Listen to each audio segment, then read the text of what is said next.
গত কদিন আগে আপনাদের পাশে কসবা আমার এক শ্রদ্ধেয়া বড় বোন, ওনার বাড়িতে ওনার নির্দেশে প্রতি বছর আসতে হয়, ওখানে আসছিলাম একটা প্রোগ্রামে। তো অনেকগুলো বাইক সামনে কর্ডন দিয়ে নিয়ে যাচ্ছে। তো আমি দেখলাম তারা একটা ট্রাক থামায় রাখছে। কেন? কারণ হুজুর যাবে, সেজন্য ট্রাককে সাইড করে থামায় ফেলছে। তো আমি গাড়ির গ্লাস খুলে তাদেরকে ডাকলাম, ডাইকা বলছি, ছোট ভাইরা, তোমাদের এই ভুল কাজের প্রায়শ্চিত্ত এবং শাস্তি স্বরূপ আজকে আমার গাড়ির সামনে তোমরা একটা বাইকও যেতে পারবা না, সব আমার পিছে যাও। তোমাদেরকে আজকে কর্ডন দিয়ে আমি নেব, পিছে যাও তোমরা। পরে তাদের সবাইকে পিছে আমি সরাইছি, বললাম তোমরা একটা সামনে যাবো, আমি যাব না, সব পিছে আসো। কেন তুমি এই ট্রাকটাকে থামাই দিলা? রাস্তা খালি ছিল, যে হুজুরের গাড়ি আগে যাবে সব থামাই দিব, এই মাস্তানি আর গুন্ডামির নাম ইসলাম না। এটা রাজনৈতিক নেতাদের দরকার হতে পারে, আমাদের এগুলোর প্রয়োজন নাই। আলেমদেরকে মানুষ দিলের গভীর থেকে ভালোবাসে, অতএব সে ভালোবাসা জাহির করতে গিয়ে তুমি রাস্তায় মানুষের চলাচলে বিঘ্ন সৃষ্টি করবা, তুমি তোমার এই মাস্তানি করবা বা গাড়ির গতি থামায় ফেলবা, এগুলো তো উচিত না। অনেক সময় ওয়াজ মাহফিলের জন্য দেখবেন থামায় চাঁদা নেয়। আপনাদের মাহফিলে কোনো চাঁদা তোলা হয়েছে? কোনো চাঁদা তোলা হয় নাই, আমি জানি। এই জন্য আমি প্রশংসা করছি, আলহামদুলিল্লাহ।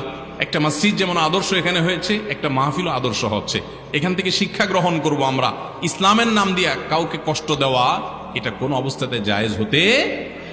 আমরা অনেকে নামাজ কালাম পড়ি, মুসলমান, দাড়িয়ালা মুসলমান, কিন্তু মানুষকে কষ্ট দেই আমরা।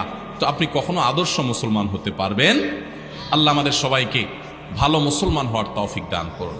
ভালো মুসলমান হতে হলে আল মুসলিমু মান সালিম আল মুসলিমুনা মিন লিসানিহি ওয়া ইয়াদিহি, মুসলমান সে প্রকৃত অর্থে যার হাত এবং মুখ দ্বারা অন্য মানুষ নিরাপদে থাকে, সে কাউকে কষ্ট দেয় না, আঘাত দেয় না, কারণ অধিকার নষ্ট করে না। আপনি লম্বা দাড়ি রাখলেন কিন্তু আরেকজন আইল কাটলেন, জমির আইল বুঝেন তো? আপনি মাশাআল্লাহ ৫ ওয়াক্ত নামাজ পড়তে পড়তে কপালে দাগ লাগাই ফেলছেন, মাগার আরেকজনের জমির আইল ঠেলছেন। মনে রাখবেন, আপনার এই নামাজ আপনাকে জান্নাত পর্যন্ত নিতে পারবে না।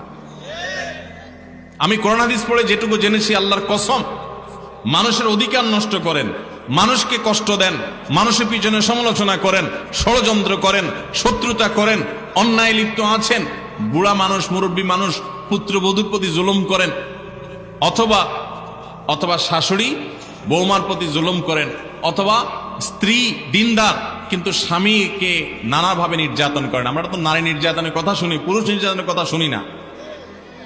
আমাদের দেশে নারী নির্যাতন হলে সবাই খুব আওয়াজ করি আমরা আশেপাশে, তলে তলে ঘরে ঘরে বহু পুরুষ নির্যাতন হয়, বেচারা বলতেও পারে না। তো এরকম যে পরিস্থিতিগুলো যারা করেন, তারা যত নামাজ কালাম পড়েন, যত বোরকা পড়েন, যত দায় রাখেন, যত ভালো কাজ করে রাখেন, আল্লাহর কসম করে বলছি, আল্লাহর খাতে আপনি প্রকৃত মুসলমান হতে পারবেন না।